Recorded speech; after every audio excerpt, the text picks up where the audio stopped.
Hello everyone, I'm SuperDazza. And I'm Purley. And welcome to the SMITE Community Podcast, the podcast where we focus on the SMITE community from the past 2 weeks, whilst Purley knows absolutely nothing about it.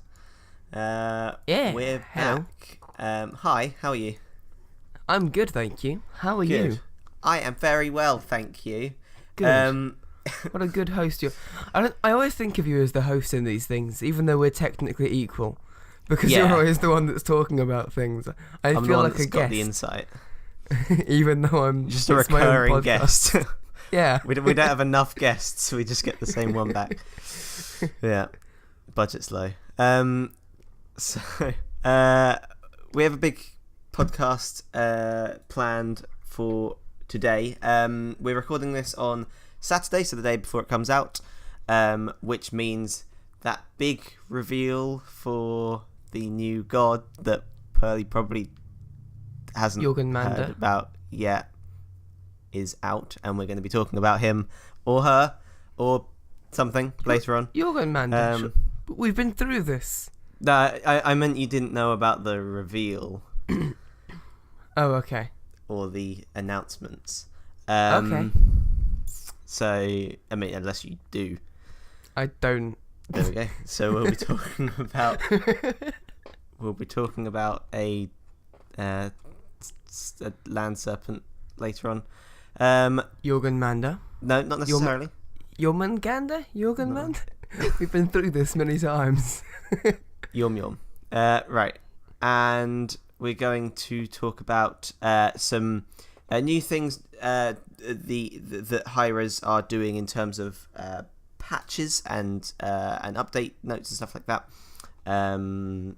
Plus, we'll be talking about the community 6. Like in these 2 weeks, 6.1 has gone live, so the community has a bunch of things to say about it. And plus a brand new end section with maybe one of my. I'm proud of the pun. So. Okay. Awesome. I'm going to spend the next hour just looking forward to the pun now. Okay. Let's go. That's the plan. So the first it's clickbait. Exactly. The first thing. Maybe we should make it the title as well. Just a good pun. Best pun? Best pun? Question mark. Spoiler. Gone sexual. As always. Clickbait? Question mark. Sorry, carry on. So I think we should start this off, and this is seeming like some sort of trend now with these podcasts. I mean, we have sections and segments and stuff, but I think there's one thing that we should start with first every podcast, and that is a new segment that I'm calling Mistakes from the Previous Podcast. Let's go. That seems to be a trend. So there was one major thing that happened last podcast where I got very tetchy about not knowing what the hell Fire Giant does in terms of scaling like the scaling buff and the scaling like how hard it is to kill him. We have answers to that now thanks to our friend Matt. Sent me a nice highlighted link about from the Word of Thoth documentation. Are you ready for this? We're finally going to get to the bottom of this. So he has 6,000. I think this is changing. I think it's going up to 7,000. I think for season 6. But he has 6,000 base health and 225 health scaling per level. And per level. Now each minion on the map, or each camp and boss have a level, right? So for example, I think the jungle camps spawn at level 1, and each minute I think they go up a level. The FG spawns at level 11, and each minute he goes up a level. So that's what level means. Okay. So he does more damage per level, and to each of his things, and you get more golden XP when you kill him further on in the match. But Fire Giant's Rage, the buff, is the same throughout until you get to the enhanced. Sorted. Now we know. So that's a 3 podcast long string of us being confused and having no idea what the Fire Giant does. Yeah. Which is a shame because we should really know what the Fire Giant does. Probably. But also, forgot to tell you, I did my qualifiers for this season. You didn't forget to tell me. You forgot that you told me. Oh wait. Oh no, I have. Not on this podcast. I forgot to tell you lot. I did my qualifiers. Sure. Hey, do you remember where I placed? Plat 2, I believe. Mm-hmm. Which is the highest rank you've ever been. I've ever been. Yeah, my highest rank is Plat 5 in Conquest. So I'm Plat 2. I went 9-1 in my qualifiers. Oh my god! I lost I lost the first game because my internet cut out for half an hour. I mean, we might have still lost anyway, but 9-1. You're just too good. Wow. I'm way too good, honestly. You planning on doing qualifiers this season? No, really? Maybe? I am planning on it. Yeah. How long do I have? Because it resets really quickly. It's every 2 months now. Okay. So I'll do some. In 2 months' time, it's going to change to the new system. Everyone starts at bronze, and then you climb up like that, and your TP's boosted based on where you were last time. I'm glad that we're talking in 2-word groups now. That's a really good way of doing a podcast. Who does that remind me of? Who talks like that? I don't know. Is that like Hal from 2001: Space Odyssey? Have you seen 2001: Space Odyssey? No. Why do I I'm remind sorry, you of a Bill. character from I'm it? afraid I can't let you do that. Is it Bill? It's not Bill. Bill's from Epic Rap Battles of History. That's where I got that from. Yeah. Oh my god, this is a tangent. Which might be what I'm reminding you of, to be fair. Yeah. We should get rid of the... Right, we should carry on with this podcast. Right, okay. I know you'd rather say cut it out, and now I'm going to say we aren't cutting this out. I'm not cutting Keep it out. going. No. Patch notes section. There was no patch notes in these 2 weeks. There was a dev insight, though. So... I'm not so sure. I don't know whether I discussed this on the podcast or whether you know about it, but they are planning on doing a month between patches now when it comes to balance. Ooh. Interesting. But there will still be content within the month, which means a few things. Firstly, we're not entirely sure how update notes are going to be happening and when they're going to be happening. Whether they'll still be doing the content patch notes every 2 weeks or whatever. For this podcast, obviously we tried to get it as we were on a schedule where we were uploading straight after a patch note, like a couple of days after a patch notes. Now I think we're just going to try and do it every 2 weeks and just discuss the things from the past 2 weeks. Yeah. Unless something better comes it would give kind of a nice cadence to it, so you'd have like our podcast would alternate between patch notes and community stuff, and the patch notes would still have some community stuff in it, but like it would have a nice kind of, I don't know. Yeah. That'd be good. That'd be fine. And I'm sure they'll discuss. Yeah, I'm sure there'll be things like official things to discuss during the month as well. Yeah, they said there'll be announcements and stuff going out. Yeah, so it's fine. Well, the reason they're doing the month between patches, they've said, is they can take time on things more, so that means less bugs, higher quality, and also each platform can get the patch at the same time, which is something they've wanted for a while. That also actually, that reminds me of a point from like 5, 10, I don't know, a lot of podcasts ago, where we were talking about why are they trying to merge them, or why can't they just make them separate. And I was reminded by someone, this was a while ago now, but I've just thought of it. It's just more economical to only have one game and not have to try and make 4 different games for 4 different platforms, which is, I think, the driving force behind nearly all of these changes. Which is a good thing, right? Like for everyone. It's less work and more economical to have one unified game that gets rolled out everywhere.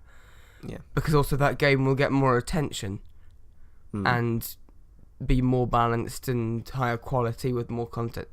It's a good thing. Yeah. Because I remember we had a whole podcast where we were like, but why are they doing this? Yeah. This is why. It's okay. It's a good thing. It's fine. Past us.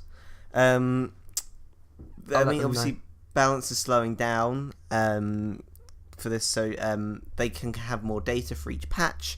They can take time to evaluate the data for things for the next patch. There's also, they made a point about there being less hectic changes for people to read. It's hard. Some people don't like reading so many changes every 2 weeks. To be honest, I was starting to feel that way personally. It was kind of getting a bit like, I don't know. Each change wasn't. I was fine with reading them. It was more the fact that each change just felt, like it's another. I don't know. Like it with higher quality changes, and I think as discussed before about how they're gonna make like better changes, bigger changes, right? Instead of like small things. I'm sure they'll do small things as well, but I think they're gonna focus more on bigger changes and stuff. It also gives time for the whole meta to stabilize. Yeah, that's something I also said. It gives time for people to fall into comfort zones before making more changes. Because we've seen it happen so many times where they would buff a god that isn't very good.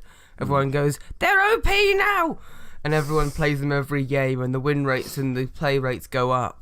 Yeah. And everyone goes, nerf this character, and because they're being shouted at, they nerf the character, and then it turns out they were actually just balanced, and everyone freaked out a bit, and now they're really bad again. Yeah. And because of these less updates, they want to up the transparency with Dev Insights, which is their new kind of show. They want to talk about the results of a previous balance patch, and discuss god popularity, win percentage, and design goals. And show why they're making the decisions that they're making, essentially.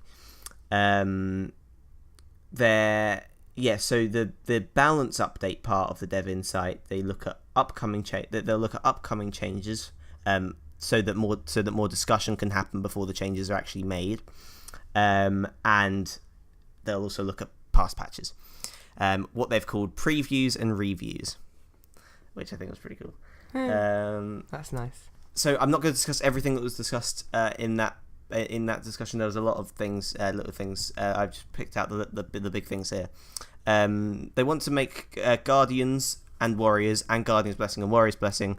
They want them to be even, with potentially more Warriors at the start of the season. Okay. For solo lane, I think a big thing that they did with that is the new totem in solo lane. Gives a little bit of a buff to Warriors there. Yeah. A lot of people have been talking about duo lane getting behind, and what they've done here, they've been really clever with this actually, because it's hard to make changes to duo lane without affecting the whole map really. They're trying to not buff duo lane, but look at jungle and mid and ganks and for ganking purposes and stuff. So one thing they're looking at is speed buff. Speed buff allows junglers to go around the map more effectively. When they gank, they're still able, even if it's unsuccessful, they're still able to farm. They're not really. There's no real disadvantage of trying to gank really, because speed buff just allows them to get around the map still and get lots of farm.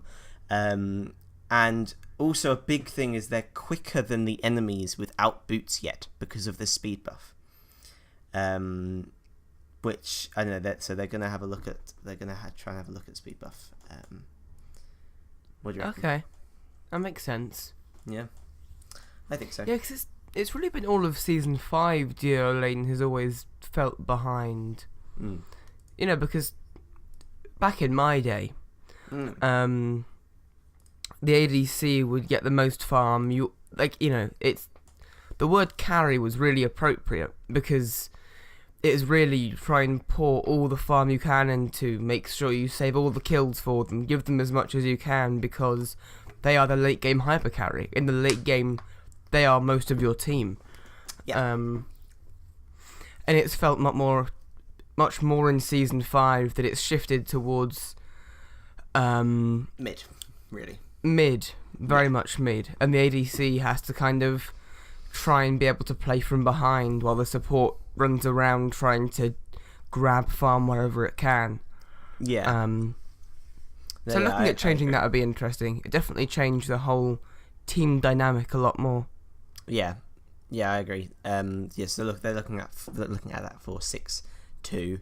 They're also looking at Assassin's Blessing, the power shift when the Assassin's Blessing is fully stacked. So that plus 10 pen that Assassin's Blessing picker uppers. Yeah. Get that's a word. Carry on. when they fully stack Assassin's Blessing, because you have a significant advantage. Like they think too much of an advantage. They're thinking too much of an advantage for stacking your Assassin's Blessing quicker than their jungler. So they're looking to maybe to tone that down a little bit. And also they're looking at Freya adjustments for 6-2. They are trying to reward Freya players for hitting more basics in a row. Okay. This is to counter the fact that they are going to get rid of some of her burst from things like her Banish 1 combo. So overall, the DPS should remain the same if she continues to hit shots. To hit basics. I like that. So yeah, overall DPS, and it gives a little bit more skill to keep that DPS. More skill and also less frustrating because absolutely burst is especially on Freya always frustrating. Burst is not a fun mechanic. Yeah. So it should fix that. Very much looking forward to that. I don't know whether it will shift it down from like a first ban status, but I don't know. We'll see. It depends on the numbers, I guess. So now they're going on to what they're talking about past stuff. So it's hard to show all the stats from past patches because there's a lot of different stats. So these stats that they're going to focus on, they're from all platforms. Plat Plus only players. That's me. And because I'm Plat 2. Thanks for reminding. I wasn't aware. Thanks for reminding me. Yeah, no problem. And from normal conquest and ranked conquest. The first patch they talked about was 522 versus 523. So that's everything. Yeah, so the changes made in 523 they're looking at, and how they shifted gods. I don't think we're going to talk about this each podcast, but I wanted to talk about this because it's very funny seeing the stats that they've got for some of the gods that they changed. So they break down how to evaluate the gods. So they evaluate gods through perception of the community. So that includes ban rate and feedback. Reality, so that's the hard stats, the win rate, etc. And did it meet their design goals? Did it decrease frustration? Did their change decrease frustration? And did it keep the core gameplay of the god? I'm not going to discuss the points made for each god. You can watch those back. I'm just going to say the numbers because they're pretty interesting. They show the first. So what they're doing, instead of doing instead of showing their win rates.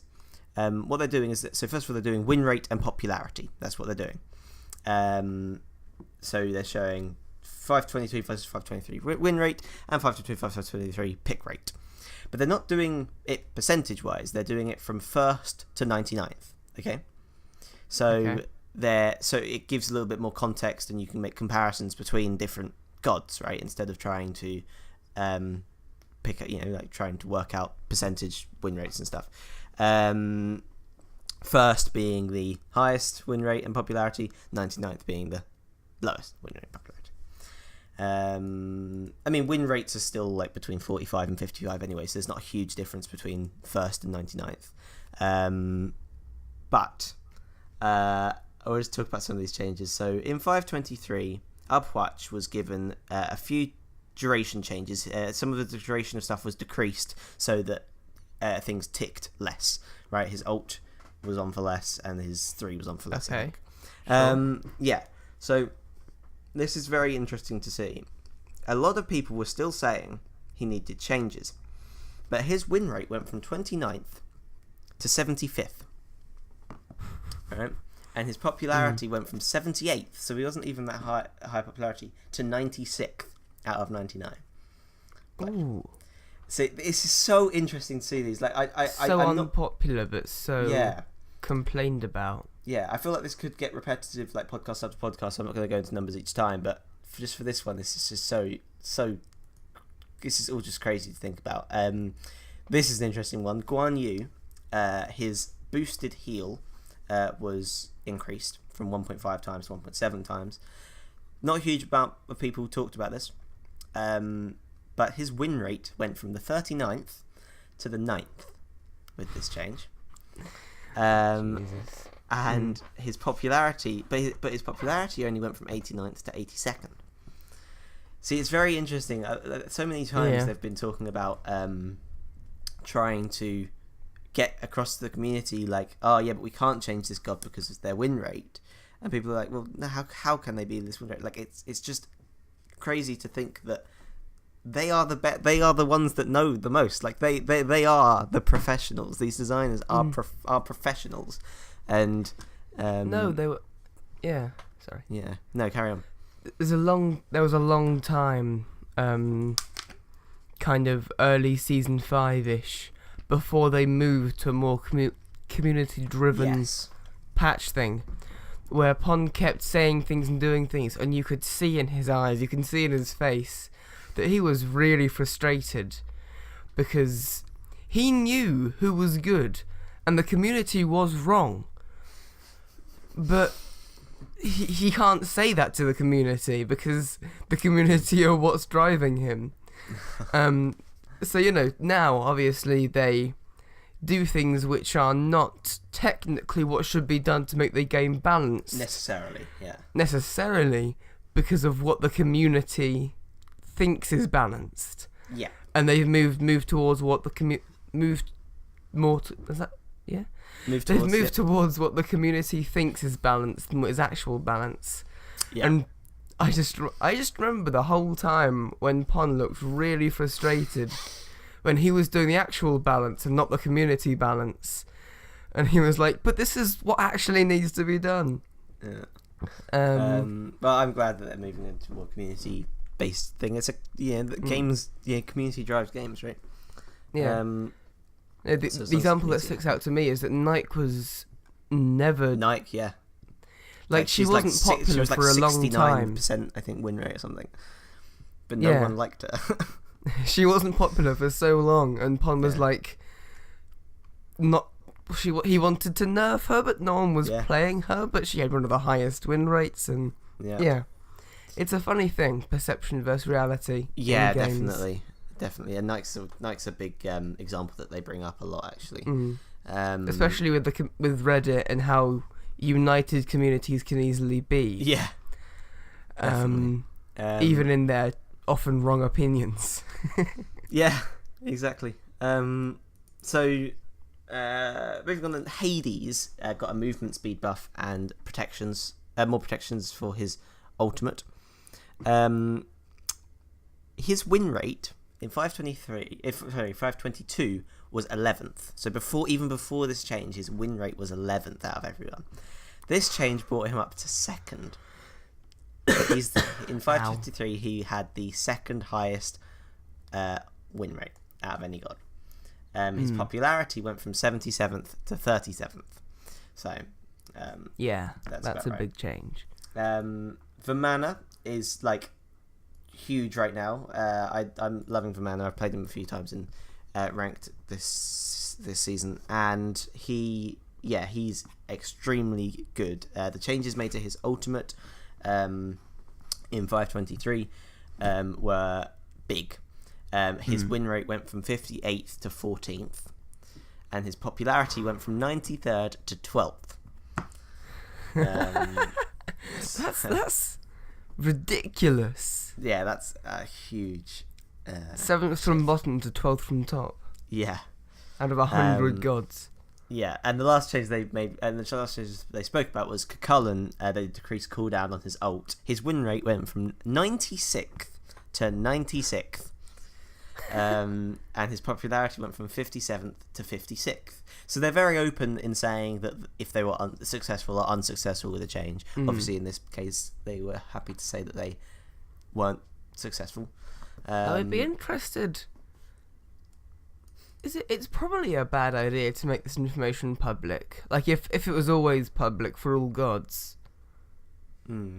That's probably bad idea. Oh, you mean... Oh, I see. So like, if there was like a www.smite.com/stats, and you would see a breakdown of every god, all their win rates, popularity ratings, and the other one. There's a way that you can... Is it smite.gg? Yeah, smite.gg.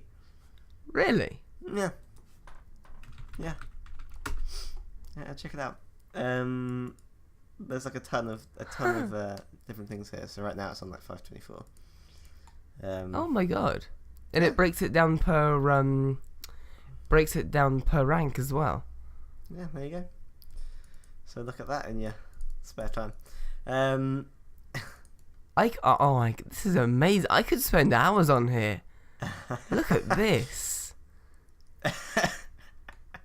It breaks down damage taken versus and mitigated, ability damage versus basics damage, where Good in the pick game with, their bad power pick spike with. was. Good pick against, bad pick against, good pick with, good bad pick with.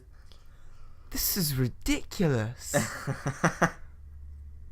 Can we can probably make an end section out of this somehow.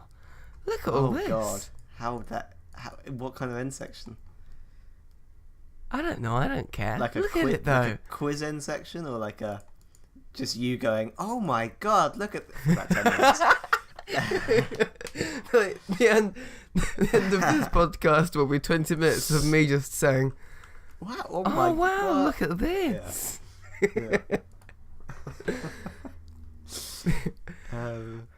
Man. So why does it say patch 5.24? Like that.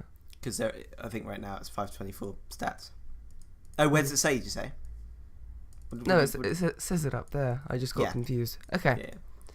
I'm gonna close that before I make more weird sounds of so impressedness. Let's get back to it later. Dev Insight. A few more things that they were talking about. Cross progression. They're making it so that this is based on I think law. LAW, not LORE.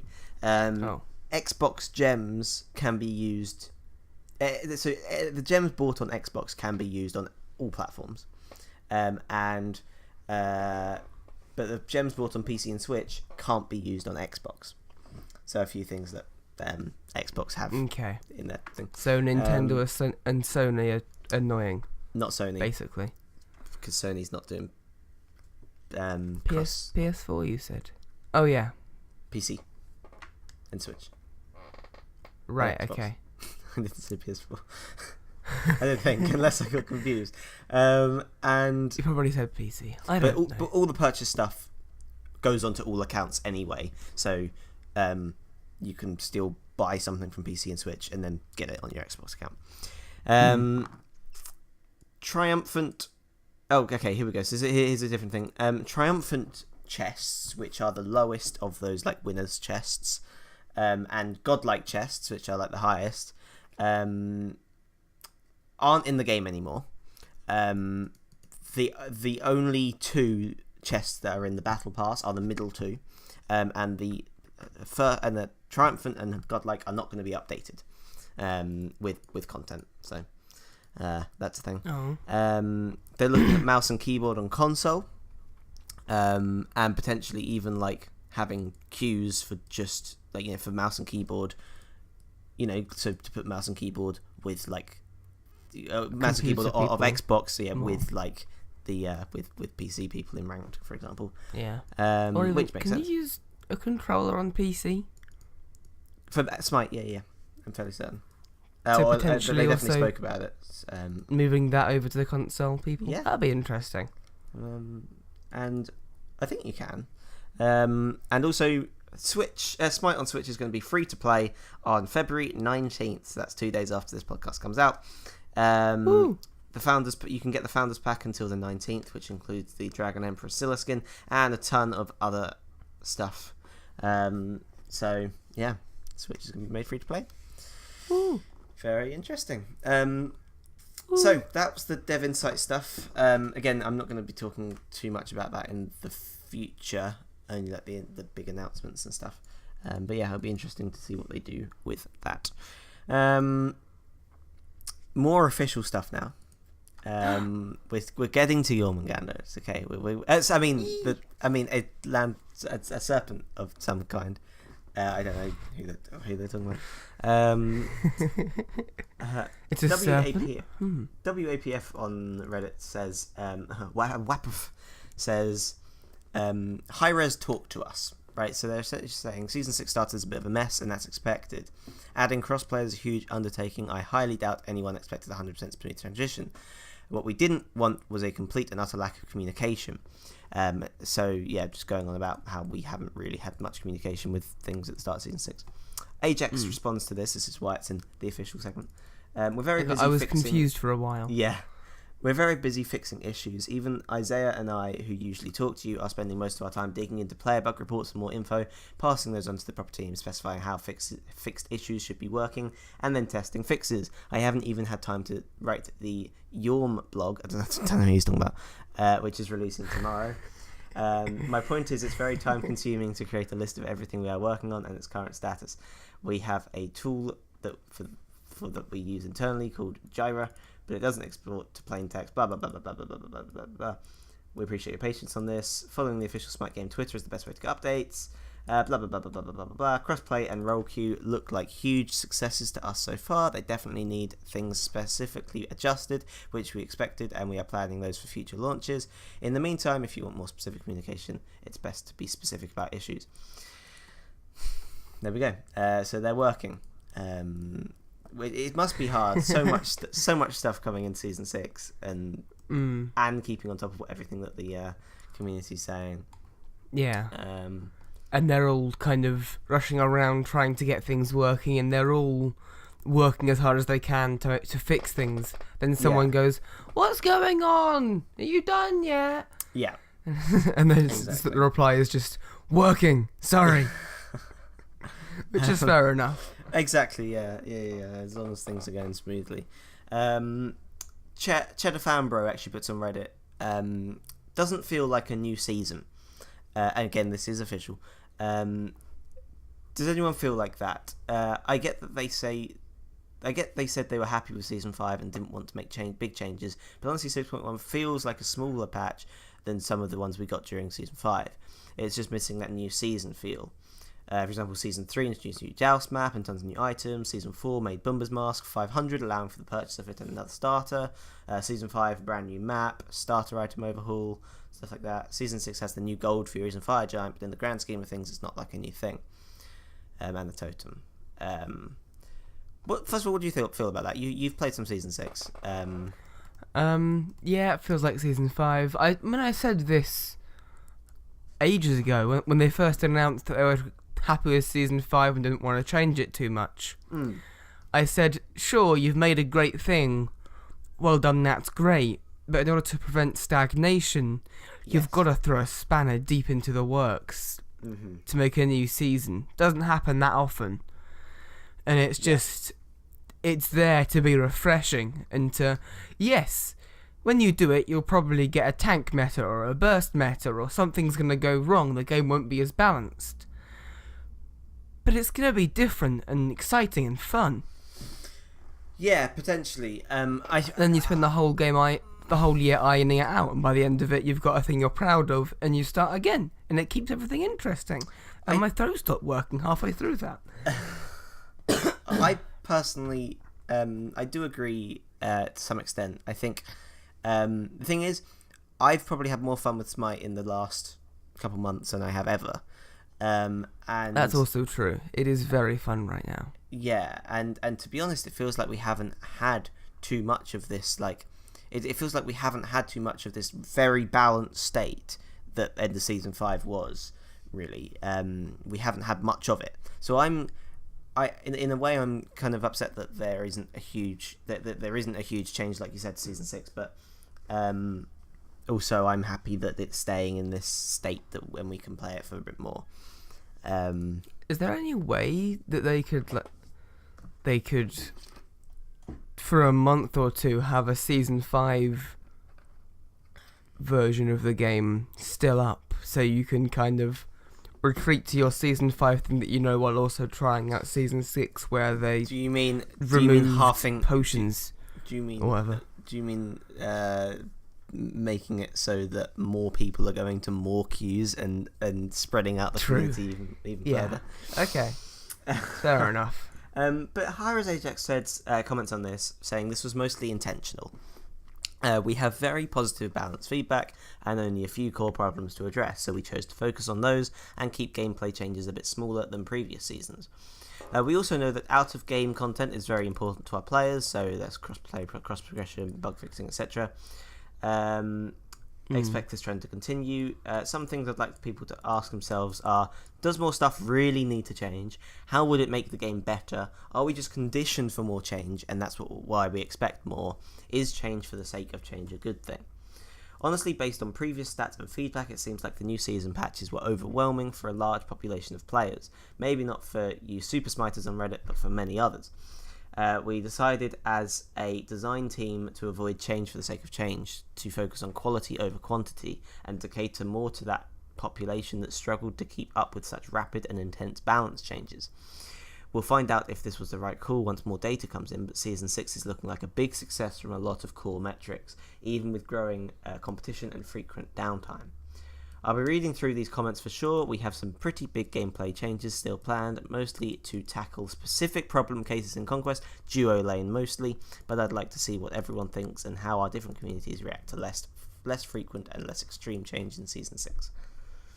That's what he has to say.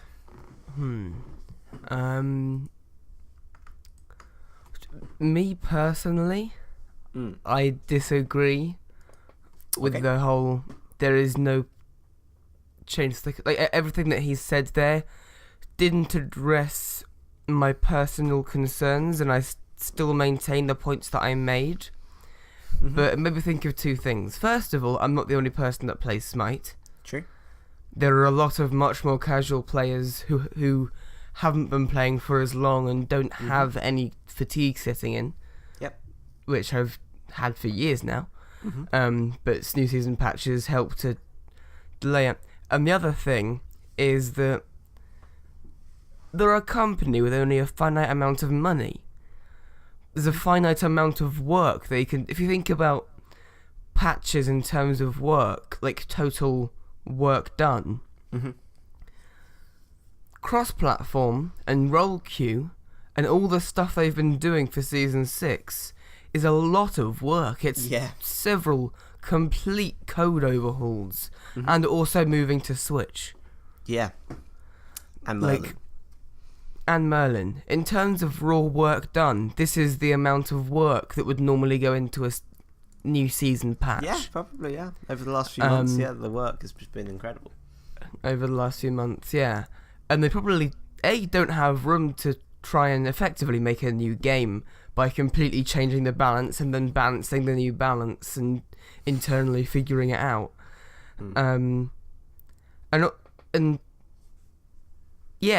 This is cross-platform and role queue and stuff. We can all agree it's a very, very good thing.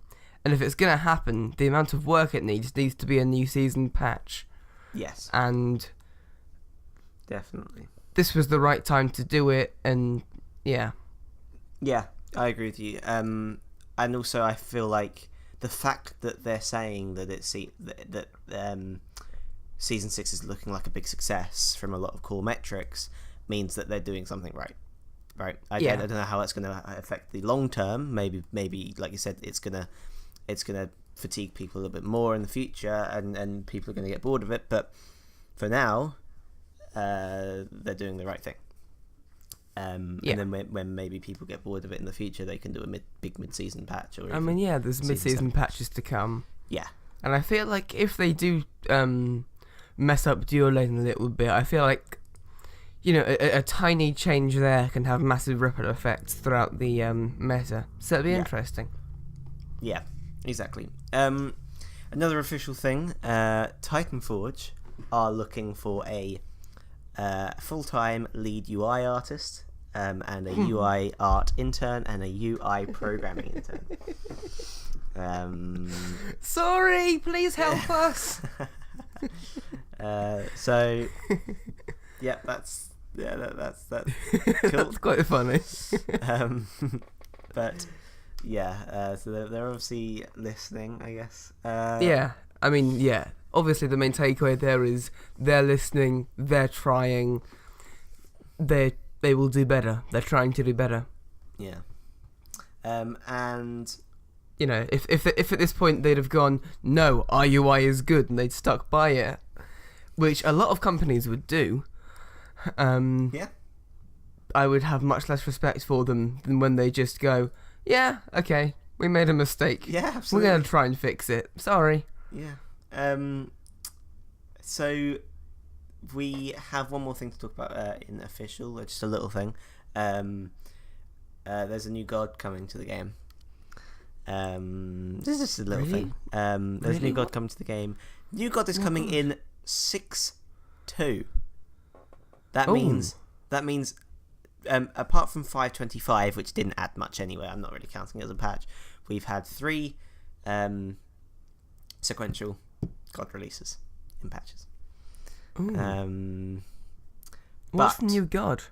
Yeah, what's the new god? I hear you cry. Oh my god. I just heard you. Who could it be? Yeah, so I have been teasing that it's I've been saying land serpent, I meant world serpent. World serpent? Could you? No. Have you got any guesses? World any serpent? Guesses whatsoever? You couldn't mean. Wait, the world. No, hold on. Yeah. What? You couldn't. Are you okay? You couldn't mean. Wait, is that? You couldn't. No, he's broken. You couldn't mean the world serpent, as in the Norse. I don't know his name. It was something like Yorgi boy.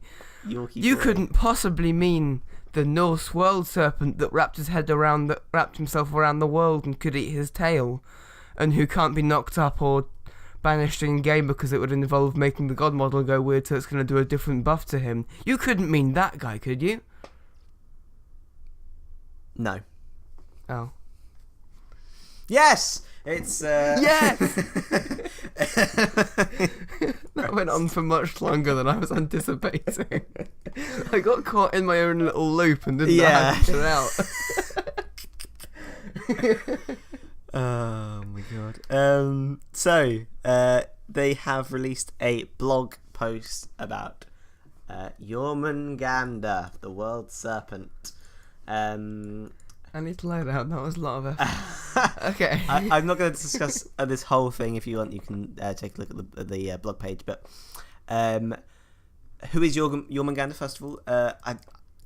I need to... Right, you're making me now say Jormungandr. It's not Jorgen, it's Jormungandr. So the world serpent, said to be big enough to wrap his body around the entire earth, is a bringer of death and ender of days. It is said that when Ragnarok begins, he will awaken and cover the sky with toxic venom. He is a massive creature with one primary goal: to destroy gods. Dun, dun, dun. So, we're going to discuss a few things. We'll discuss his overall look and theme, and kind of how he's going to play. Again, I'm not going to discuss every single sentence.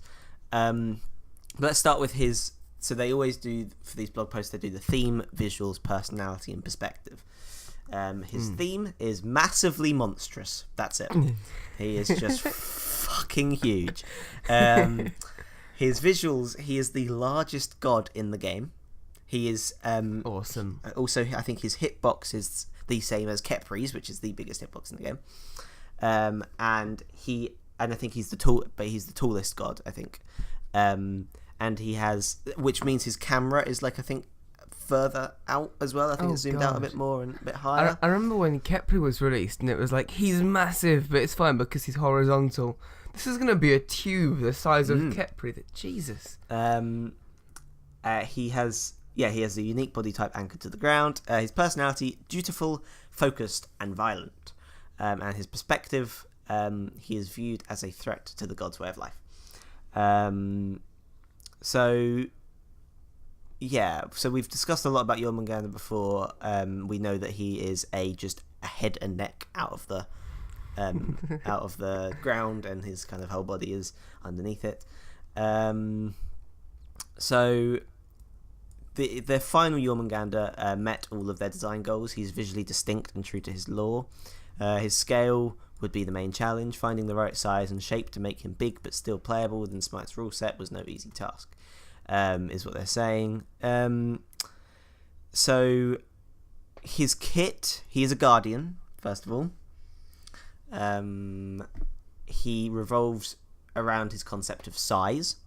His model, collision, and camera view are pushed to the absolute extreme for Smite. He uses Kepri-sized hitbox, the largest hit area in the game, yet he is roughly 3 times taller than the current tallest gods in the game. I didn't actually read that. 3 times taller than the current tallest gods in the game. I can't wait. This is amazing. But wait, there's more. They lived up to it. This concept of scale and world were echoed throughout the kit. This translated into a heavy zone control kit. He has the ability to claim large areas of the battleground with his presence and his venom. After deploying toxic clouds, he can interact with them in various ways using his other abilities. His body itself is often the weapon. His zone control kit is complemented by ambush viper-style movement abilities, which can be used as teamfight engagement tools. He's designed as an aggressive guardian. He can flex between solo lane and duo lane, possibly even jungle.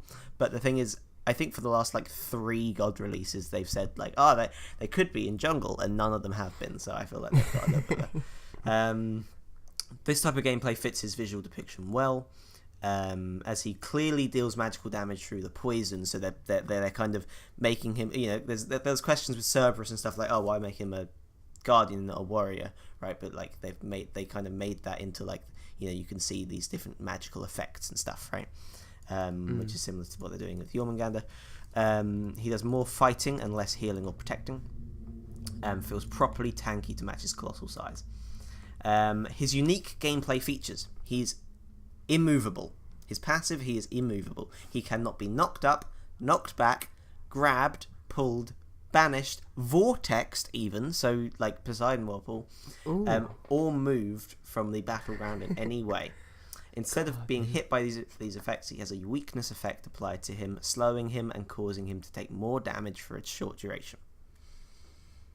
That's going to be incredibly interesting and very much a counterpick to things. Also, I'm waiting for the bug now where they forget to put it in Kumbara or something, and he just flies up into the air. It's a decapitated neck and a head just flying into the air. How would it Alkwang ult and stuff? Alkwang would be tiny next to him. So I'm going to assume that he gets. I want to do a duo with Yorgi and Cupid. I'm assuming Alkwang is still going to. That's the thing. I feel like there's going to be a lot of testing involved with different interactions. But I feel like Alkwang's execute is going to still kill Yorm, but not. Yeah. I mean, it's not going to be that hard to just try all the abilities on him once and just be like, yep, that's fine. Yep, that's fine. Oh, fix that one. Yep, that's fine. Yep, that's fine. Oh, fix that. Exactly. There's only 99. There's only 100 gods in the game. With but it's pressing a button 400 times. I'm sure a company the size of Hylos can do that. Yeah, true. So he has a new type of basic attack, a persistent cone dragon breath based on a charge system. So I'm sort of thinking this is like Fafnir ult basic, potentially. There's a charge system. No, I think it's different from that. Oh, no. In terms of the persistent cone Dragon Breath, I mean, is similar to Fafnir ult, but the charge system is the new thing. The longer he uses this attack, the weaker it will get, and he will need to take time to recharge it. I'm just seeing him like flailing in front of him in a little cone, and just being a bit tired afterwards. Yeah. So they have mentioned this whole like being tool god, right? And I was kind of confused about that, but they do mention here. So his intense scale, tied to the largest hit area, and the tallest camera by far. Jormungandr can see the battleground in a way unlike any other god. So they're kind of thinking about this whole like you have a bigger perspective of the thing. I don't know how well that's going to play necessarily. Like I don't know whether it's going to make too much of a difference. He does take up a lot of his own player's view, but his camera height and zoom are very different than any other god. He is the first stealth guardian. He's got a... Oh, okay. He goes under the fucking ground, doesn't he? Jormungandr can submerge himself underground, sneaking up on unsuspecting enemies. I'm sitting here like, he's the biggest god. How can he have Oh my god. He is also anti-stealth. He can be picked up against stealth to counter them a little bit. While submerged, Jormungandr can... This sounds so cool. Jormungandr can... Listen. While submerged, Jormungandr can feel vibrations of enemy gods, revealing them to him even if they are stealthed or hiding behind walls.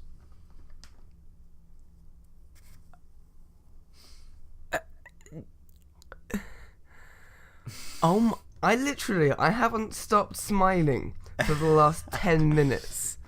This is all so good. Yeah. Keep going, please. Is there any more? Yes. So, long duration deployables is toxic clouds can be used to zone enemies or can be consumed in a variety of ways to synergize and power up his other abilities. So he's kind of got this zone control. Okay, no. You might die when you hear this. Actually, I don't know whether I want to tell you. So he has So his ultimate, we haven't even discussed yet. His ultimate is a semi-global ultimate ability where Jormungandr grows to his true size and bounds across the world in true Arching Sea Serpent fashion. Oh yes, I've been waiting for the true size bit. I'm concerned. Okay, no, that's the only thing that's got a slight caveat to it, because I'm scared that they're going to have him like all of him in the air, kind of like Alquang in his dragon form. And there's going to be him in the air in a long line, and I'm scared. I don't want to see his full size. I don't think they will. I think how I imagine this is like he grows like what you see of him just grows, so he's still underground still. So like I feel like your camera and everything is just going to zoom all the way out, and you're going to see this massive figure on the map, and you just kind of walk through like walls and everything, and then like you're that size for like 5 seconds maybe, and then you like go back down again, and then you're in like mid lane. I'd be fine with that. Yeah, that's the only thing that just concerns me. It's amazing. I don't think they're going to show. Slightly concerned that they're going to show a full length version of him. No, so I feel which destroys the whole kind of like potentially infinitely ridiculously long. I didn't think about that. Sorry. So when you say grows to his true size, I'm thinking more like his whole, like imagine his whole body changing size. So not necessarily showing all of him, but him actually growing bigger, him growing wider and bigger, like just bigger. I didn't think about it in the way of like showing what's underneath, but no, I think they have said about how he is infinite. Essentially, he's infinite. Yeah. Like, okay. So, as long as they keep that idea, then I'm gonna be so good, just so good. Are you done? So that is it. Yeah, that's everything for Jormungandr. Just to make you a little bit more hyped, I guess I'll say the last bit of the blog post. Their little PR thing. Jormungandr has been the single most requested god from the SMITE community for years, and he will not disappoint. His size and shape alone make him wildly unique and provide gameplay unlike any other god. His kit has a variety of new elements to allow him to play the Guardian role successfully, but with many twists on the standard strategy. The pinnacle of Ragnarok is finally here. Jormungandr, the World Serpent, is prepared for the final battle. Are you? Oh, this is so good. They've been... First of all, I'm just going to say, they've been nailing the gods recently. Absolutely. Like, I don't know what changed, like, what happened. I don't know when, how, what, or why. But all the gods have been so good. Like, I'm not even talking about balance, which has been great. Yeah. But just, like, Merlin is so fun. Arthur is so fun. Mm-hmm. Like, and they feel like the characters. Like, Merlin feels like he's the master of all magic, but he's also so fun to play, and you're kind of commanding the elements and everything. And Arthur's the same. Yeah. And if Yorgi is the same, I will not Hera be okay. as well recently as well. Hera, with Argus and stuff. Hera was really great fun, yeah. It's just, Yeah, I mean... When's 6.2 coming out? I don't know, but I think patch notes for it are going to be on Tuesday. I'm fairly certain. So. I don't even give a shit. I'm skipping lectures so that I can see that patch notes. Oh my god. I think it's evenings anyway for us, right? But there you go. So there you go. Free up the evening. Oh my god. So if they nail this is so cool. I'm not going to be okay again. This is so cool. I'm not. Oh, God. You've really had some revelations this podcast. I have. Man, your quality of life has just gone up by like 100% after this. I'm not even like trying to be entertaining. I'm just fucking happy. Yeah. I don't give a shit. This is so good.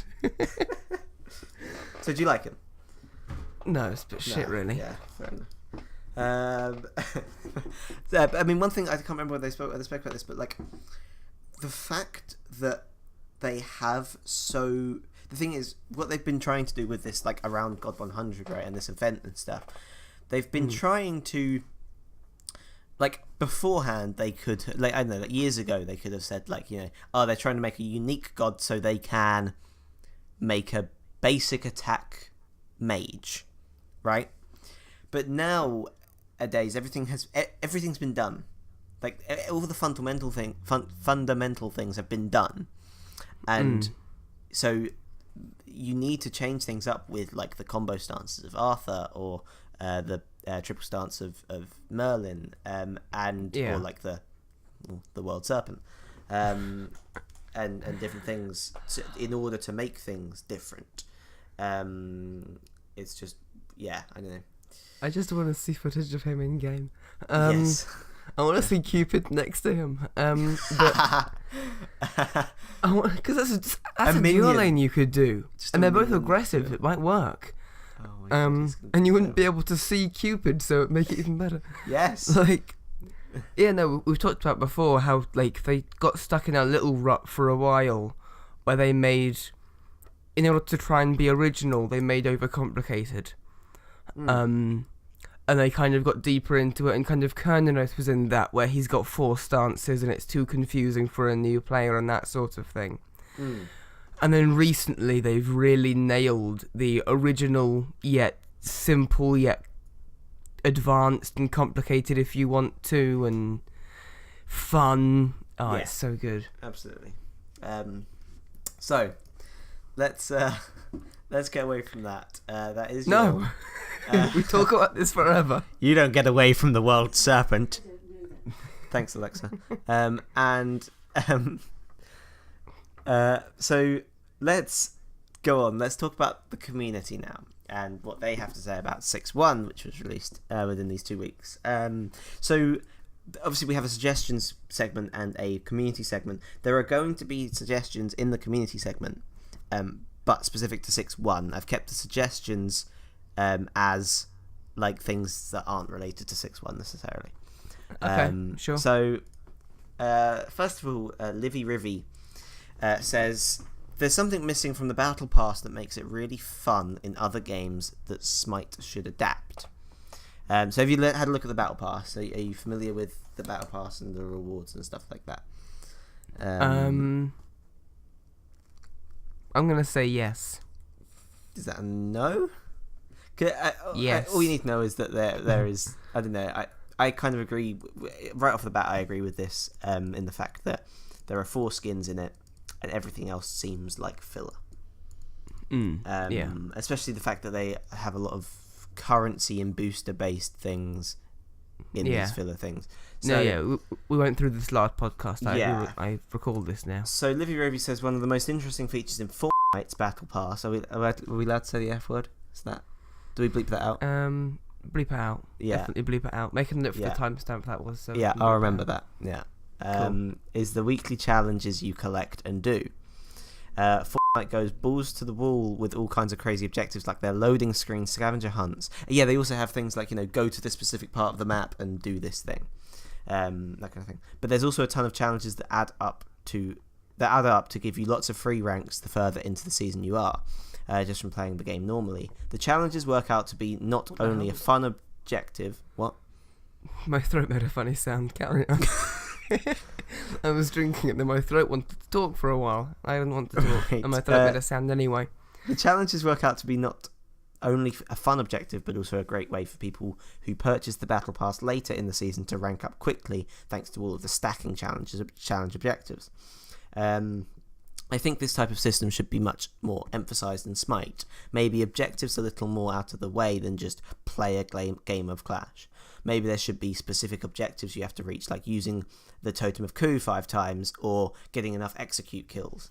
Things that players have to broaden their horizons for, but can also slowly make progress towards completing. Maybe we could even get some of those triumphant chests back as rewards for objectives. And of course, a special unique skin for completing the whole splits list of challenges. Now, Fortnite is a very different game in the fact that it's very much, it feels less competitive, and also you can solo queue, like, and only have and not care about letting down teammates and stuff. So when it comes to objectives like playing Execute God or using the Totem of Coup 5 times, stuff like that, it changes the way you play the game, which isn't necessarily a good thing with Smite. Yeah. Which is something that Yarusenai comments pretty much as well. And also it's the fact that a lot of more people are going to be playing the same gods, right? If everyone gets like execute god at the same time, then there's going to be a lot of execute gods in the game, and people are going to be frustrated when they don't get one, etc.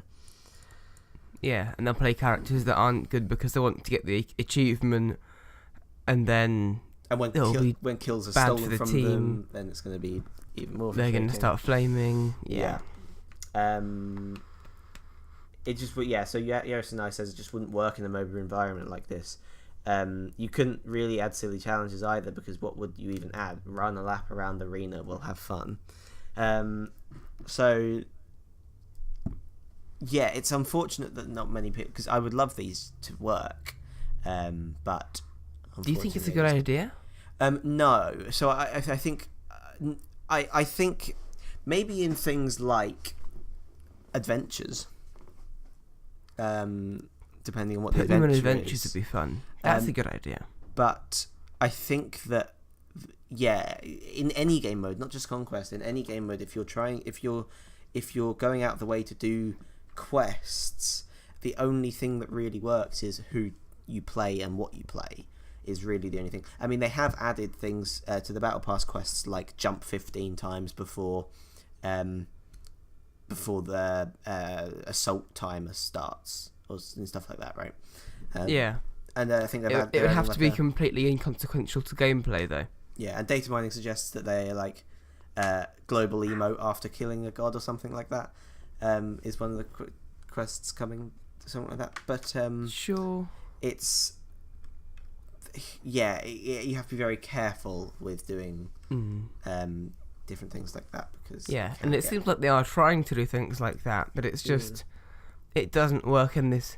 It doesn't work in any team game. If you're in a like a 4-man Fortnite game and you're playing with your friends and you fuck off to somewhere else and try and do a quest, you're a dick. You're not a nice person. I don't want to play with you because this is a team game. You got to be in it for the team. Exactly. And not for your quest. Yeah. Apparently Paladins has something like get a triple kill with this ult and stuff like that, or shoot this amount of bullets. HVY Metal Comrade, Heavy Metal Comrade, there you go, says, I think they could do this in Smite to a lesser degree, like get kills with Mayan ultimates, or consume Baron's Brew, or place amount of wards, activate the Clash map statues, that Easter egg thing in Clash map, find the Jesus picture in jungle practice, deal X damage to jungle bosses, deal damage with Guardian auto attacks. I think even some of these still affect gameplay, like some of those affect gameplay, and also some of them, like Baron's Brew, that's not a fun quest. True. Like, it's got to be a fun and interactive quest, which you actually try and do, and it's fun to do. That doesn't affect the game. And place wards, like people just place them in Fountain. Exactly, Guardian basic attacks. I mean, you're just gonna run at someone basic attacking them. Like, it's a very hard balance to do, and I think from what you said, Hi-Rez is trying to do it, but just when they don't do it exactly like certain other games, the single player, don't be mad at them for it. Like, they're trying, it's just harder in Smite. Yeah, you have to be very careful. It could be dangerous. So yeah, it would be nice to see some more of those, but be careful with it. Chuman on Reddit says, okay, so yeah, these next few posts have a little bit of a theme to them. Chuman says, "Yo, Xbox boys." So obviously cross play is now a thing, and you know, so us PC players, we're getting Xbox players in games and stuff. Obviously we can turn it off, but by default they're in the games. I have not turned it off yet. But Chuman says, "Yo, Xbox boys, I love playing with you. I'm a PC player, and playing last night with some Xbox guys was a really cool experience. Some of my boys were nice on the sticks. The VGS for Xbox looks effing stupid on PC though, Lamau. I'm glad cross-platform became a thing. It's refreshing to read stuff on here about how Xbox players are happy they're playing with PC players because we actually know what we're doing, lol." Like that, yeah, that's the kind of, like, yeah, Xbox are saying that. Warms my heart to see the console and PC people come together. Is it that much of a thing? What do you mean? It's like, I don't know. Like, is there that much of a difference between PC and console players that it can be like, oh my god, it's a console player, like, it's thank you console players, like, we're all just Smite players. I think there's a stigma behind potentially behind, I'm not entirely sure, but I think there's a stigma behind, like, console people being arseholes, which I don't agree with. Okay. I don't agree with that at all, but yeah, don't agree with that, people. No. Thanks. But don't assume people are assholes. From these comments and stuff, it feels like this is kind of what they're assuming. A small beaver also puts on Reddit, "Hey Xbox and Switch guys, I've had matches all day where most of my team is on console. I play PC. You guys are awesome. I've been able to communicate better with you guys in VGS than I have with PC with chat. Because obviously Xbox doesn't have chat.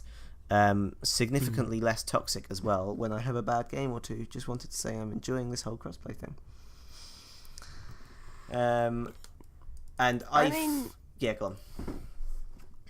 With the whole stuff of, like, is that now a post from both PC players and console players? No, they're both players. PC players, I think, saying okay, they're both PC players saying yes, less toxic with the Xbox people there as well. And I mean, one thing to bear in mind is that it gives a reason to talk about your non-toxic games that you wouldn't otherwise notice. Yes.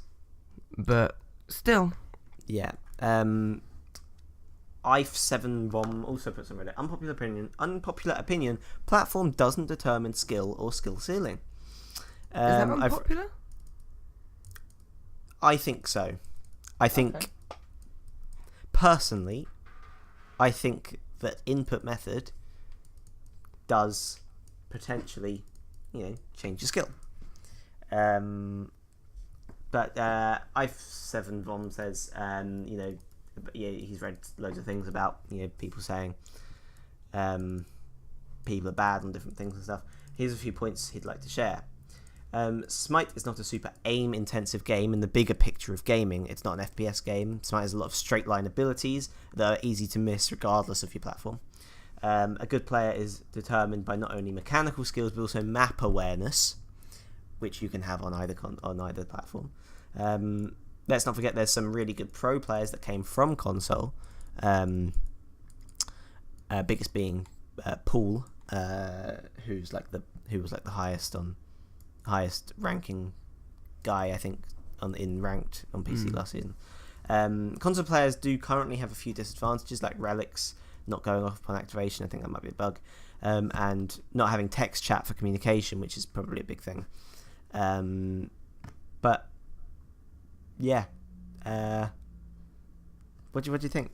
It just comes to input methods and skill, whether Xbox and Switch can be as good as PC players. I mean, I think it definitely. I think it takes more skill and practice to get to the same level of aim and accuracy with a controller compared to a keyboard. Which I think, by the way, the words here are controller and keyboard, not Xbox and PC. Yes, absolutely. But yeah, like has been said in those things, Smite is not all about aim. I mean, it is about aim. Some of it's about aim. But a very, very good Smite player is determined by a lot more than their aim. Yes. And I think aim is one of the least important factors to a good Smite player. Okay. If you whiff an ability, oh well. If you didn't see the mini-map of the person ganking you, well, you're dead now. Sure. I mean, personally, I think if I remembered that it was on by default, playing with other people from different platforms, I think I'm ashamed to say that I probably would have turned it off. However, I played a joust game for one of the quests in the Battle Pass. I'd like to shout out an Anher called B Toasty. He was on Xbox.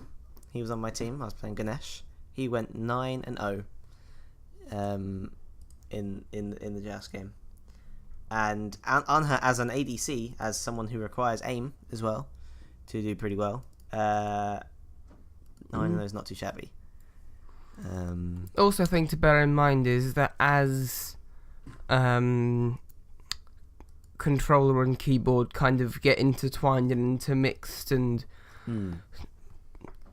never mind, the matchmaker will adjust for that, and you will be put with a controller player who is of the same skill level as you on the keyboard. Yeah. And while sure, if you were to plot the distributions, you'd probably see a peak kind of lower down for the MRs of a controller player. It doesn't matter, because the ones that you're getting are the ones that are of your skill level and have the same win rate as you. I think you've got to bear in mind is that with it, it's very easy for us as PC players to say Xbox is a lot harder and requires a lot more skill to be the same level as us. But I've seen players that are very familiar with a controller trying to play things on a PC, and they find keyboard and mouse extremely hard, as if, we would on a controller. Like, people are skilled with a controller.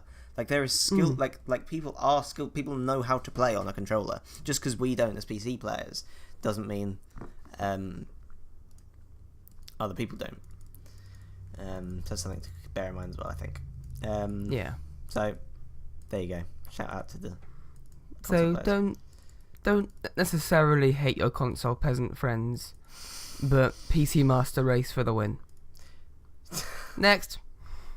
Shout out to PS4 as well. I'm sorry, buds. So, Joyce Wumpkin on Reddit Get a says, PC, it'll be so better. there should be an option to trade roles. When you're in the lobby, there should be an option to trade your roles like you can trade gods. That way, if you trade roles with someone, it can be more official than if you just discussed it in chat and can make things less confusing. I agree with this. Like, sure. I recently had a ranked game where I IQ mid and solo in my role queue for ranked. I got given support, someone else got given carry, and someone else got obviously given. So I don't know why I'm saying this. That's very obvious. But the person that played carry was like, I can't carry. So I was like, oh, you can solo if you want. And the guy was like, oh, you can support. Said, oh, you can support if you want. Wait, yeah, I got given solo. Yeah, this doesn't really matter anymore. Fuck's sake. But either way, we ended up doing a three-way switch between us. Like, I got given carry, he got given his role, yeah, whatever. So it might be, yeah. I kind of agree with that. And also it's a good suggestion as well. Like, like how in Assault, if you want to change with someone, it gives you like the thing of like, oh, this guy wants to change with you, instead of having to type like, oh, blah blah blah, do you want to switch? Like, instead of just saying that, you could just get that someone wants to switch. If you don't want to, then that's fine. Yeah, especially in ranked, like you could spend the whole massive pick ban timer, like you can swap around and get into a team comp you're happy with. Yeah. Without needing to type in chat like, I want to middle food. Yeah. You can just figure it out. But I mean, in general, the role queue it works well, but it's kind of dodgily implemented in the way that you pick them. Well, I mean, it works in that you get the role that you picked, but like, for example, what I would love to do is do support Phil. But I can't pick Phil as a second option for some reason. And the other issue is that it's just hard to do it for the first time. Like, we tried this yesterday, and it, a bunch of our friends were getting in. Oh, join the party. What role you select? Oh, you haven't got. Okay, no, you got to leave the party, which is through there now. You got to leave and then you got to actually pretend to queue, but it won't actually queue you. But pretend to queue, but the thing is, and then click on it, and then leave the queue, and then rejoin the party. And see, it wasn't that easy. Once you have made roles, there is a change roles button. You can change roles, yeah. But why isn't that there anyway? Well, there you go. But again, the UI designer will help with that, I guess. Potentially, yeah. And last thing in community is by Rex4242, who talks about role queue. So far, my experience is random teammate got jungle, locks in Poseidon, and forces his way into mid. Random teammate got mid, locks in Erlang, and forces his way into jungle. Both of these guys put our team at disadvantages, and they themselves got smashed. Please, if you get a role, can you play it even in casuals? I'm not entirely sure. Surely that's fine if Poseidon plays mid and Erlang plays jungle. But overall, I guess this does, like, role queue does give a thing of people can not play the role. The Hi-Res have actually said, I think Ajax even said, like, it's like if people aren't playing their role, report them. Yeah. Like, it's a reportable offence, apparently, so... First things first, reportable. Second things second, people did that before as well. It's the same people that are doing it now as were doing it before. It hasn't fixed that problem, but it hasn't made it worse. Yeah, true. It's fixed a bunch of other problems. At least there's some consistency as to what, like, instead, like, because before there was different rules, like in ranked, some people thought it was, first, second, third, fourth, fifth. Some people thought, first and second got their pick, and then third, fourth, and fifth and then it's the first person to call. And it's like, at least this gives some consistency to the people that were confused before, or so that if there was doubts about how to do it before, this is now a more consistent thing. So, and if anything, now it actually helps quite a lot, because now it's a reportable offence. Yes, to not use your, like, you know, you couldn't report them and say, oh, well, we had some confusing talk in chat and he locked it in and we weren't sure what he was playing, and then now it's more and we think that's reportable. But now it's actually, he was given mid, he didn't play mid, he is now reported. It's more official now, yeah. So I mean, I love roll queue. I think it's an incredible. No, it's a great feature thing. So a couple of suggestions now, not really linked to 6.1 at all, but Ampade on Reddit says, need an anti-healing VGS for console. The problem with console is they do not have chat, which means so Ampade says, I really think that this is something we could use on console. It's so often I'm in game and people just don't build any anti-healing with heavy healers on the other team. Maybe they're not good enough to see that fact, but VGS could raise the amount of communication done.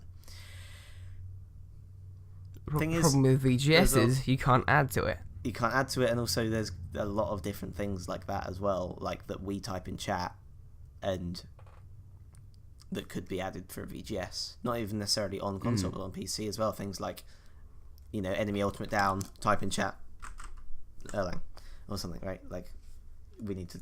There are different things in chat that we could very easily say, oh, this needs a VGS, but and console gives an actual drive to try and do that.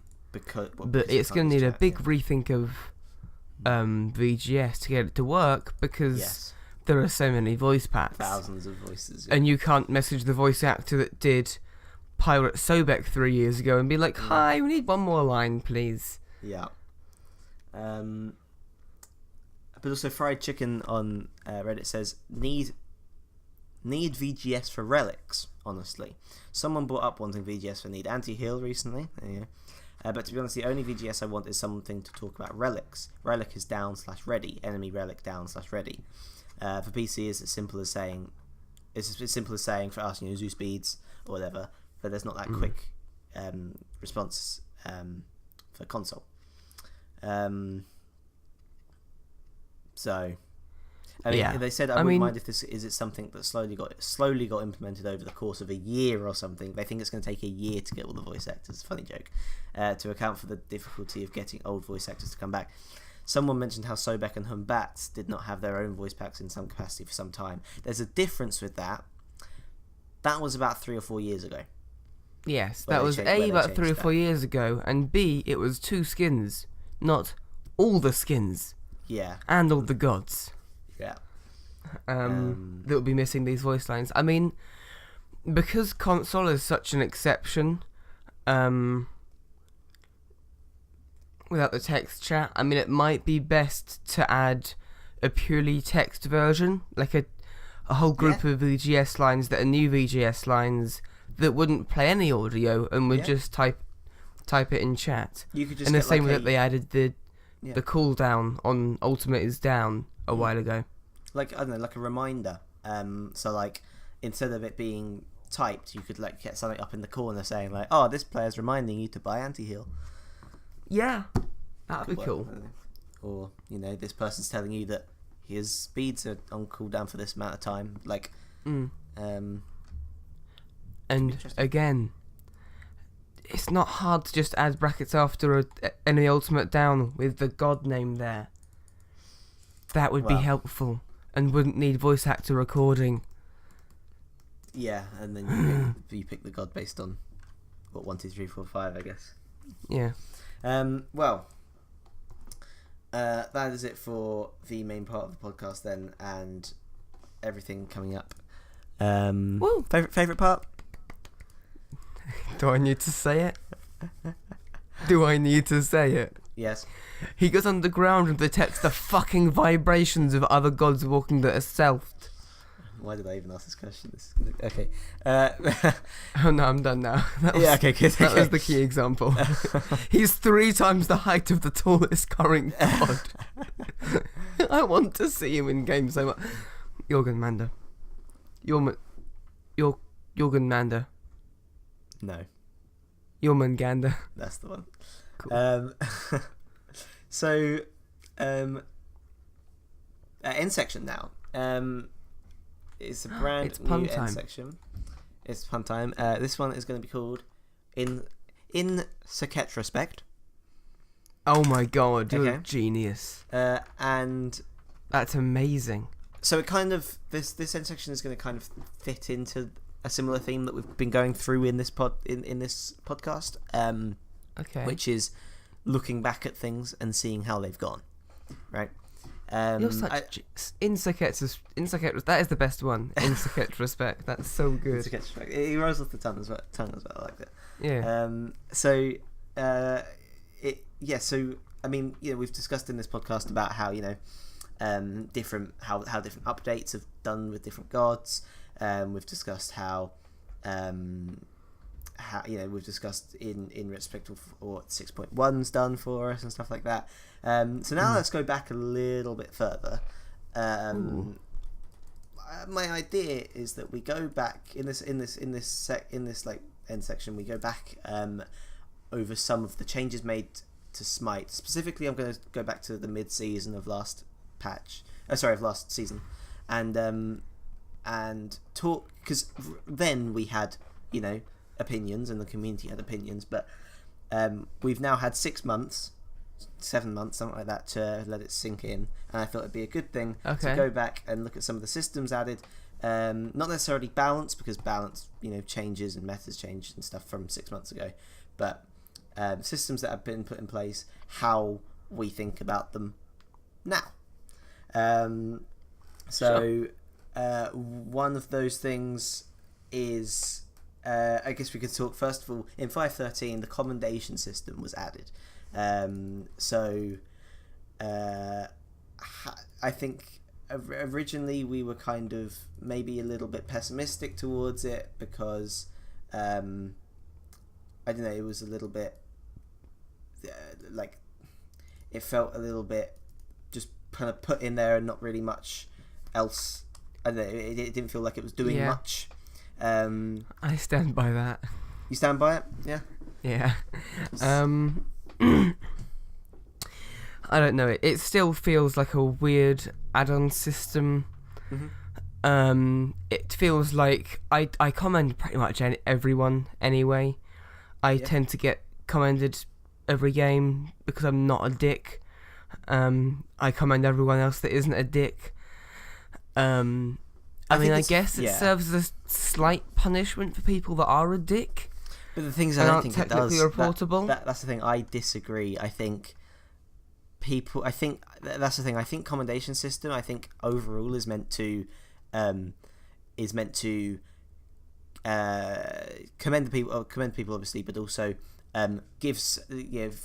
make the trolls feel like they're not gaining anything, right? Like they don't really have any sort of even with this commendation system, they don't have any incentive to not troll, apart from reporting. But there's still the trolls there. You can't just say like, I won't commend you, because it's like, well, who gives a fuck? Yeah, it still feels like who gives a fuck. That's the main what's the word? That's the main feeling that I get from it. I don't know. There's a word for that. Sure. Because I got commended, yay! I might potentially get a skin if I keep going and do that another 100 or 200 times, and then over the year, eventually, I might get. So, it's not worth anything. And the thing is, the rewards as well, like the one team skin booster for reaching 300 points in a month, a champion's chest, and a godlike chest. How are they handling it once they remove those two That's chests? what I'm thinking. Champion's chest is staying. Champion's chest is staying, but godlike chest is I just realised that. Champion's chest is being retired, so. They're still, by the way, I did just check. They are still the godlike chest is still the reward for season 6, so I'm not entirely sure. It just seems so ineffectual. Mm-hmm. Like, thing is, it's giving a reward for a free click, which means that reward has to be really tiny because the thing that it's rewarding is free.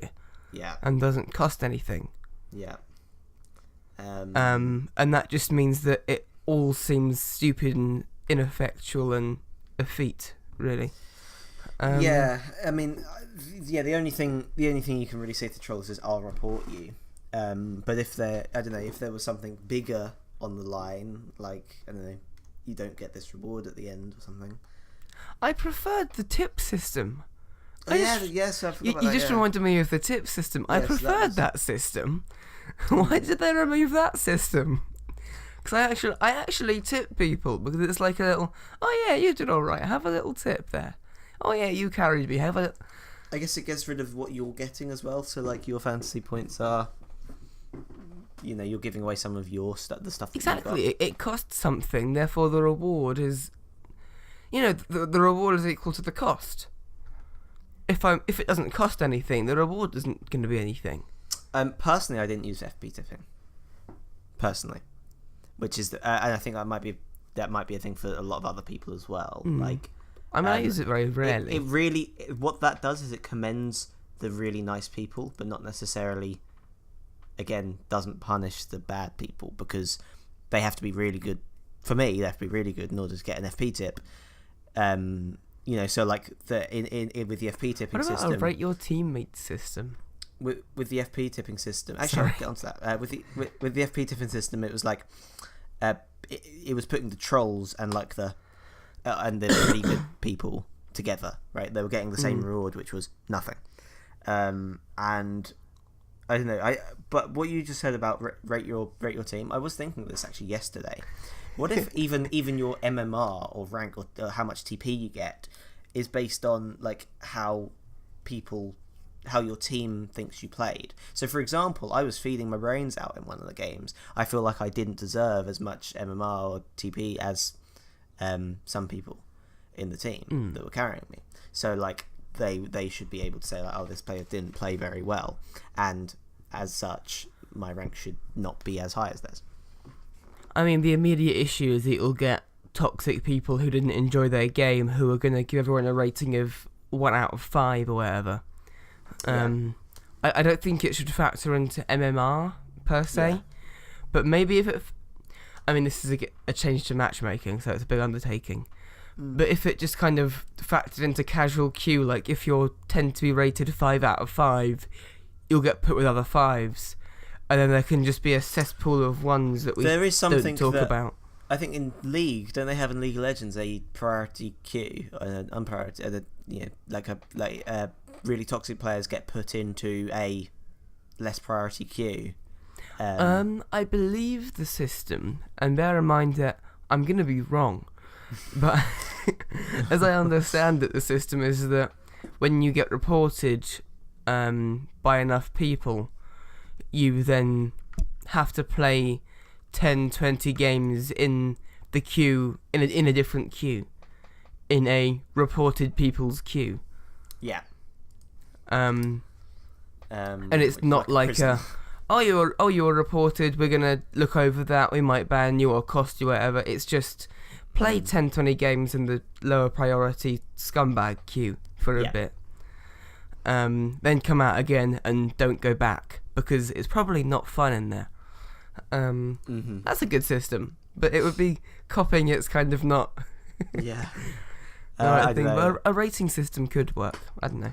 A rating system for punishments and stuff, or like I mean like, and give it give it a negative as well. Like for example, with right now commendations, you give a positive thing but never give a not positive thing other than the report, whereas a rating would be 1 is bad, 5 is good, for example.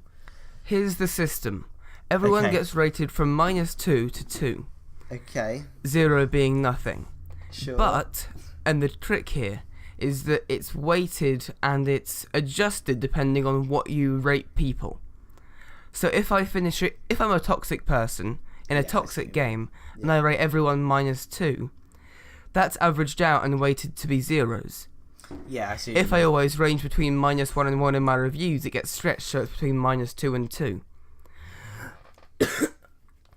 And that's how it's factored into the algorithm. It remaps all your values to between -2 and 2, so that your review is fair. And then you're matched. If you get 2s consistently after someone's reweighted review of you, you get put with other 2s, so that the nice people get with each other.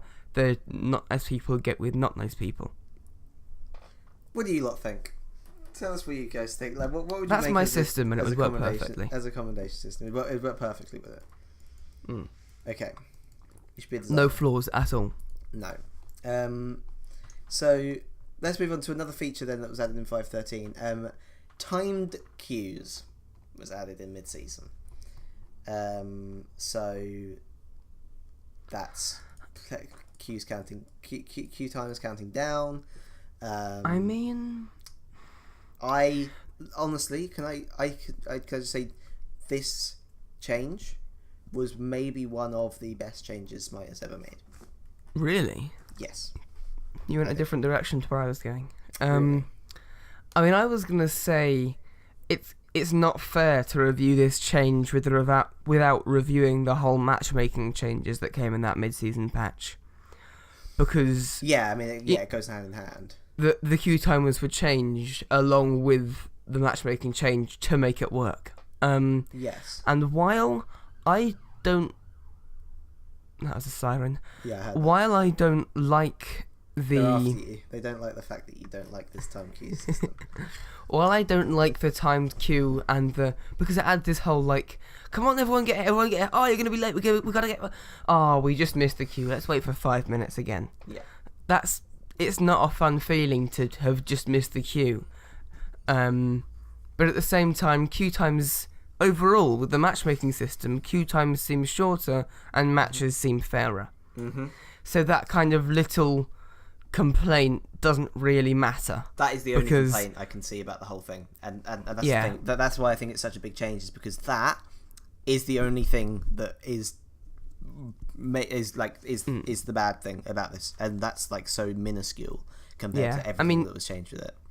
For me, it kind of seems like the timed queues is a necessary evil to get to the better matches and the better matchmaking. But I don't even think it's evil. It also gives you the fact that you can decline queues.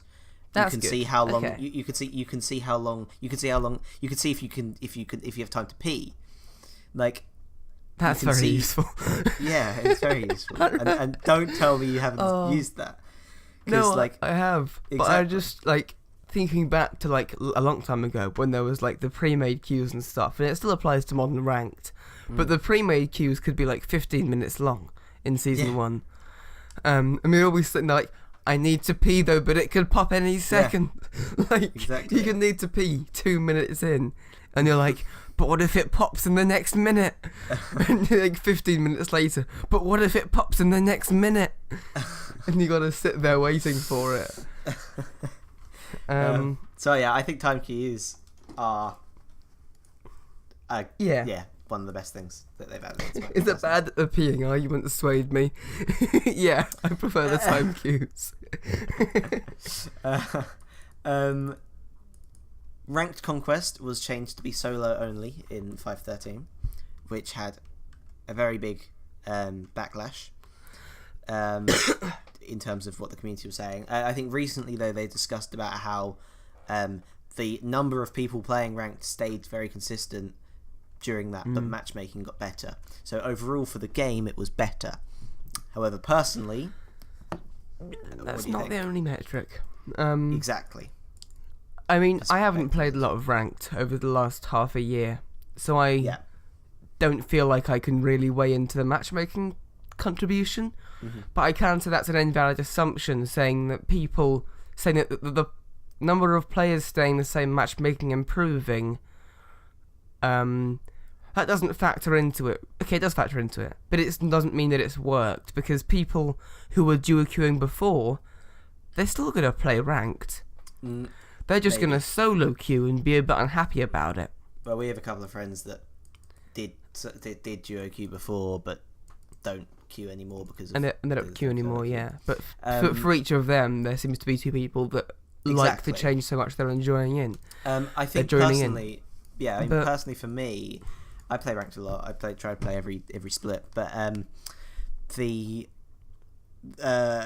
only played solo anyway. Really, I mean, us two actually played Qualies last year together for one of the splits. But I after that I play. That was so traumatic. Now, I mean, I like playing solo queue anyway with ranked. Like nowadays, like even if it was like duo queue or something, I think I'd still play solo. I think. I mean, one of our friends, Luke, he's also doing Qualies, right? He's doing his Qualies and stuff, and he got placed in. Can't put his name on the internet. I did it with Matt earlier on. True. But also, like, you put his rank out there as well. This is just... It's a good rank, okay? That's fine. If he got bronze... I'd still say it. You're only saying it because... And then saying it's a good rank because you're slightly higher. And it makes you feel better. I'm flat 2, did you know that? That's the only reason you brought it up and then said, and that's a good rank. Just so you could do that little bit of boasting there, you know. And Plat 4's a good rank. It's okay, Luke. But I'm Plat 2, so like... You tried your best. I'm sure you did. It's a good rank. Respectable. But mine's higher. Yeah, well, yeah, exactly. I'm thrown off now. No, that was not the reason I brought it out. It's because he's doing his ranked right now at the same time as me. Maybe I would play duo with him, but also I'm not fazed by the fact that I'm playing solo. Like, in fact, I kind of like it. Like, you know, I can just play whenever I want, and it feels and I know that I'm going to be put. I've always been on the thing of like, I know a lot of people are like, oh, matchmaking doesn't really like having duos in games doesn't really bother with matchmaking. You know, it doesn't really. Yeah, matchmaking's fine with it, but I'm one of those people that say actually, first of all, you have communication with that with another person in the team. So if I'm solo queuing, I might have a disadvantage because I'm not with someone that I can talk to and communicate with as well as I can with like VGS and stuff. And I don't. Yeah, I mean, like, and I could be put with someone. Yeah, I could be put with a team of say two parties. I will say that I believe the matchmaking system, when there was duo queues, would handicap duos because they're queued together very slightly. Well, we can't know that. I don't know. I don't think anything. I remember it being said somewhere. I don't know. I just remember it. It's probably old information that's outdated now, but I do remember them handicapping. Is that handicapping? Nerfing? Sure. Yeah, handicapping. Queuing duo queues against people that are slightly above them just because they are duo queued, and that gives an advantage. If that's the case, then sure. But I will also say, I don't know. I have two things to say.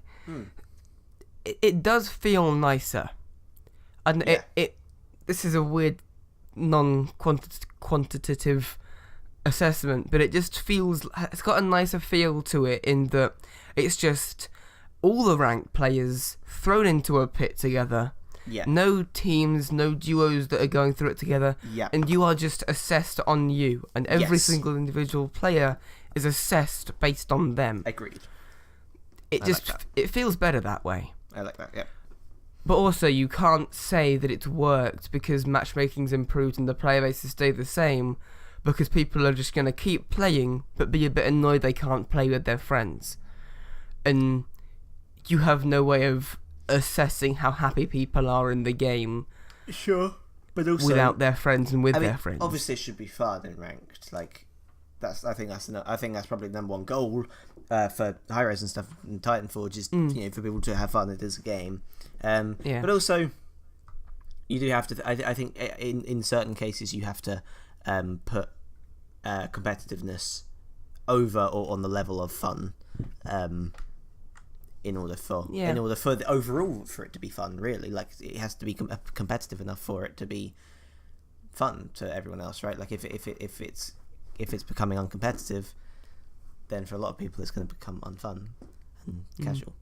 I don't know. We've talked about this for a while, and I think we could continue talking on this forever. And I think the main takeaway about, in retrospect of the removing the duo queues, I think that will always be a controversial and interesting talking point, and there will never be a definitive answer that everyone agrees on.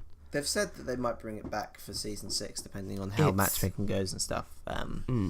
It's very complicated. It's a complicated issue, and we could talk for the next hour, and we could bring this up in a year's time, still talk about it for an hour. It's what a very I've realised is they never issue. They never did this time queue matchmaking system with duo queues.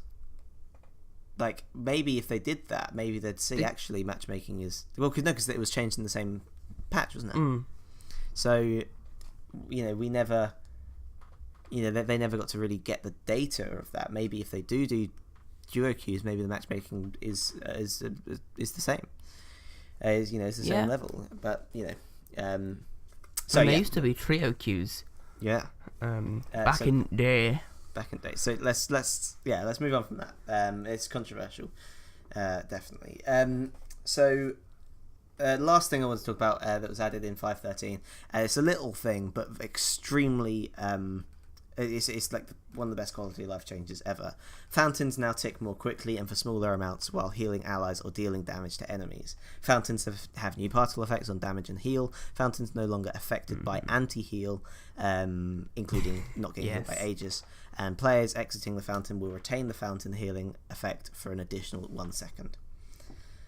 That is honestly just a nice change. It going back and looking at old videos where it's like it ticks over like a second, like each second.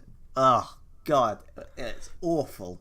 This is like the opposite of the last thing we were talking about. This is just universally agreed as a good thing. Yeah.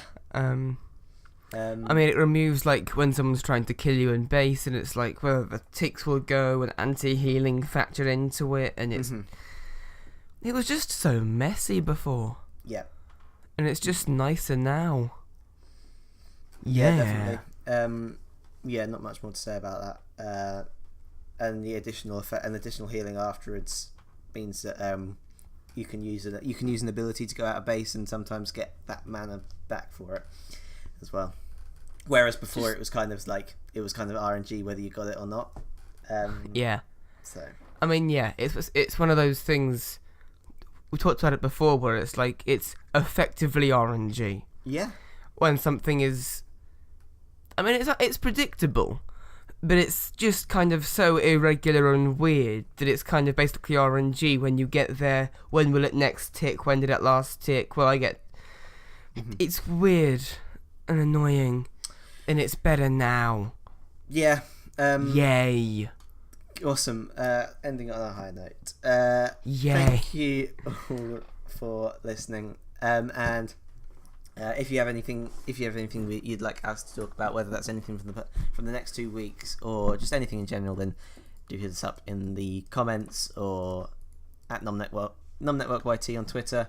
Hashtag SmiteCompod. Or my personal Twitter at NNSuperDazza, or don't bother about Purley. Don't worry. How dare you? He doesn't count. No, at NN Purley on Twitter as well.